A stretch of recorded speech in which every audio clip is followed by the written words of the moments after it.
पवन जी खड़े हैं इस बार, तो हम लोग तो ब्लेसिंग्स ही दे सकते हैं कि जीत जाए और अब बहुत आगे बढ़े। हाँ, एक और सांसद, 4 सांसद हो जाएंगे, हमारी पूरी इंडस्ट्री सांसद बन जाए, हम तो यही चाहते हैं। काजल राघवानी पूरी फंसी पवन सिंह को सपोर्ट करके। जी हाँ, आपने हमारे वीडियो में देखा कि पावर स्टार पवन सिंह को सपोर्ट कर रही हैं काजल राघवानी, लेकिन वो हंस रही हैं और टोंट कर रही हैं। अब यही बात पवन सिंह के फैंस को नहीं जमी और उन्होंने ट्रोल कर दिया काजल राघवानी को। ये ट्रोलिंग बड़ी ही बुरी तरीके से थी।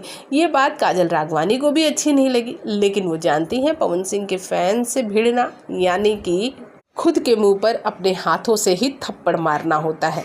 वैसे आप सभी जानते हैं पावर स्टार पवन सिंह के फैंस किस कदर उनके दीवाने हैं, और ऐसे में काजल राघवानी का इस तरह से पवन सिंह को सपोर्ट करना, तो कुछ फैंस ये कह रहे हैं कि तुम्हारे सपोर्ट की पवन सिंह को ज़रूरत नहीं है, अपना सपोर्ट अपने पास रखो। काजल राघवानी के इस बयान पर आपकी क्या प्रतिक्रिया है? कमेंट बॉक्स में कमेंट कीजिए, साथ ही चैनल को सब्सक्राइब करना बिल्कुल न भूलें।